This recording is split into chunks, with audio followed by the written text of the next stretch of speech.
तो एपिसोड की स्टार्टिंग में हम एक आदमी को देखते हैं जिसने किसी के गर्दन पर अपनी तलवार रखी होती है और एक आवाज़ कह रहा होता है कि किसी का सिर काटने के लिए काफ़ी हुनर की ज़रूरत होती है। गर्दन काफ़ी मजबूत हड्डियों से बना होता है और उस पर 10 से भी ज़्यादा मसल्स के लेयर होते हैं, इसीलिए किसी का गर्दन काटना आसान नहीं है। जिसके बाद उस मरने वाले आदमी की आखिरी इच्छा पूछी जाती है, लेकिन उसकी कोई अंतिम इच्छा नहीं होती और वो तलवार वाला आदमी उस पर वार कर देता है। वो आदमी लगातार उसके गर्दन पर कई सारे वार करता है। उसकी तलवार टूट जाती है, लेकिन सामने वाले आदमी के गर्दन पर कुछ नहीं होता। वो एकदम आराम से बैठा होता है और कह रहा होता है कि क्यों, मैं मर क्यों नहीं सकता।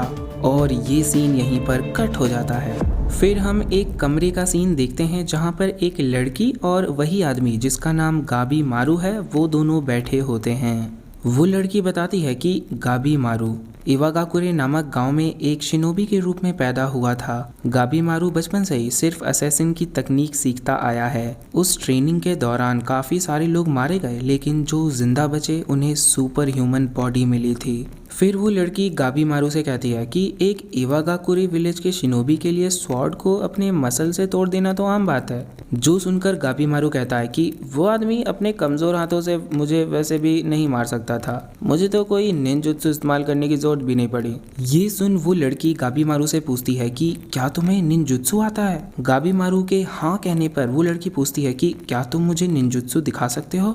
गाबी मारू पूछता है क्यों। लड़की कहती है बस यूं ही देखने की चाह है। तो गाबी मारू कहता है तब नहीं।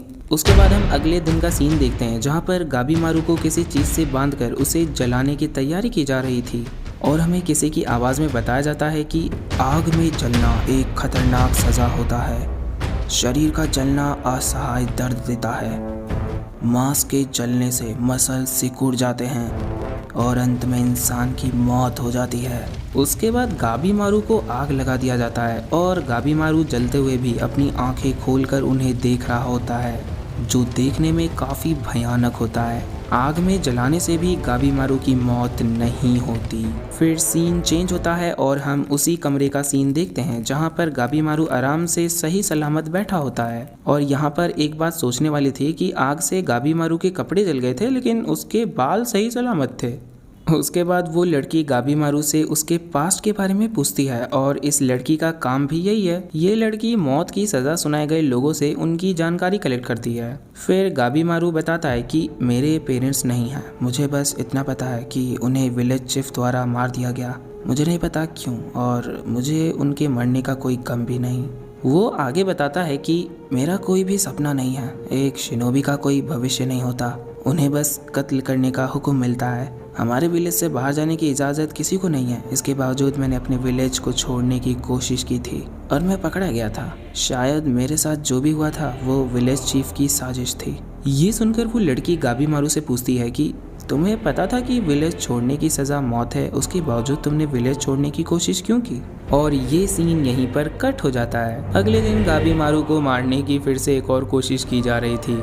आज गाबी मारू को 2 सांड से बांध दिया जाएगा और उन दोनों सांड को अलग अलग दिशा में भगाया जाएगा। इससे गाबी मारू के शरीर के 2 टुकड़े हो जाएंगे। एंड वो लोग ऐसा ही करते हैं और सांड को दौड़ाते हैं, लेकिन गाबी मारू अपनी ताकत इस्तेमाल करता है और उसे कुछ नहीं होता। जो देखकर वो लड़की हैरान होती है, क्योंकि पिछली बार गाबी मारू ने उसे कहा था कि वो खुद मरना चाहता है, लेकिन आज उसने बचने की कोशिश की। उसे गाबी मारू पर शक हो जाता है कि वो उसे सारी झूठी बातें बता रहा है। उसके बाद वो लड़की गाबी मारू के पास आती है और फिर से वही सवाल पूछती है कि तुमने विलेज से भागने की कोशिश क्यों की, क्योंकि पिछली बार गाबी मारू ने इसका जवाब नहीं दिया था। जो सुनकर पहले तो वो कुछ नहीं कहता, पर उस लड़की के जिद करने पर वो उसे बताता है कि विलेज में मेरे मुकाबले में कोई नहीं बचा था और इसलिए चीफ ने मेरी शादी अपनी बेटी के साथ करवा दी थी।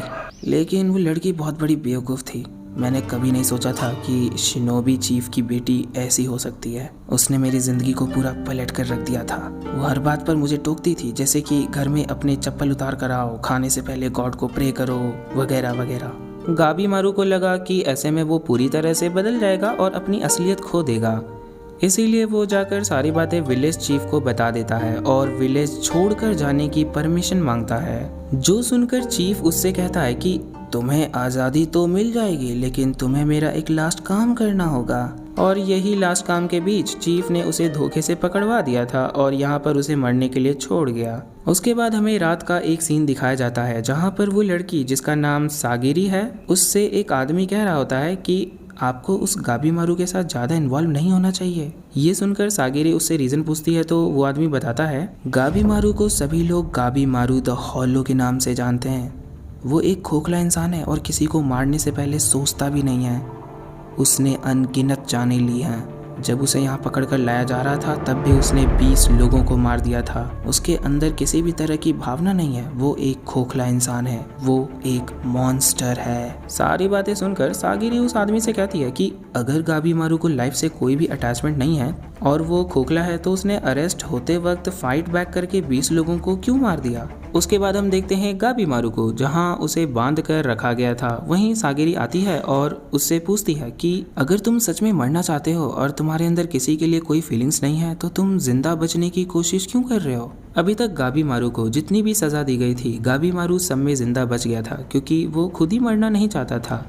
गाबी मारू सागिरी से कहता है कि मैं सच में मरना चाहता हूँ, मुझे अपने जीवन से लगाव नहीं है, मैं कल की सज़ा के साथ इसे ख़त्म कर दूंगा। उसके बाद हमें अगले दिन का सीन दिखाया जाता है जहां गाबी मारू को फिर से जलाकर मारने की कोशिश की गई थी, लेकिन इस बारी भी वो जिंदा बच गया था। गाबी मारू खुद से ही कह रहा होता है कि मुझे अपने जीवन से लगाव नहीं होना चाहिए था, मैं मरता क्यों नहीं हूँ। और सेम बात वो सज़ा देने वाला मोटा आदमी भी बोल रहा होता है कि ससुराई मरता काहे नहीं है। उसके बाद सागिरी उस मोटे आदमी से कहती है कि सारी तैयारी हो गई है, चलो शुरू करते हैं। उसके बाद गाबी मारू को एक जगह पर लेकर जाया जाता है जहां पर सागिरी पहले से ही उसका इंतजार कर रही थी। इस बार सागिरी गाबी मारू को मारने वाली थी और यहीं पर हमें एक बात मालूम पड़ती है कि सागिरी कोई मामूली इंफॉर्मेशन कलेक्ट करने वाली नहीं है। वो एक ईडो से आई हुई स्वॉर्ड टेस्टर है और एक बेहतरीन एग्जीक्यूशनर भी। उसका पूरा नाम यामाडा सागिरी है और यामाडा रोनिन नाम के एक क्लैन का ट्रेड नेम भी है।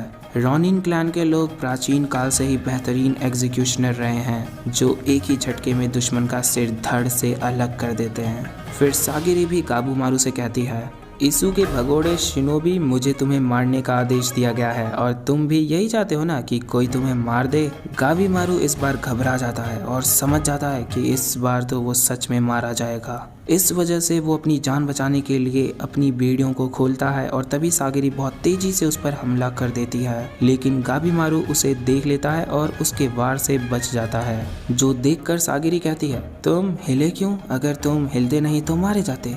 और एक बार फिर सागिरी उस पर अटैक करती है लेकिन गाबी मारू फिर से बच जाता है। एंड उसके अटैक से बचते हुए गाबी मारू खुद से ही सवाल पूछ रहा होता है कि वो मरना चाहता है कि नहीं। फिर सागिरी गाबी मारू से कहती है कि मैंने अनुभव से इतना तो सीख लिया है कि लोग मरते हुए कैसा फील करते हैं। एक इंसान का असली नेचर मेरे इस शॉर्ट में रिफ्लेक्ट होता है। कोई मरने से पहले बहादुर बनने का नाटक करता है या फिर कोई अपनी जान की भीख मांगता है और कुछ लोग खुद से झूठ बोलते हैं कि उन्होंने डेथ को एक्सेप्ट कर लिया है। सागिरी उससे और कहती है कि तुमने अपनी लाइफ के बारे में काफ़ी कुछ बताया, लेकिन एक चीज़ जो तुमने झूठ कही थी कि तुम्हें अपने लाइफ से कोई अटैचमेंट नहीं है, जो कि झूठ है। तुम जीना चाहते हो, इसीलिए तुम हर एग्जीक्यूशन के वक्त बचने की कोशिश करते हो। तुम जीना चाहते हो क्योंकि तुम अपनी वाइफ से प्यार करते हो।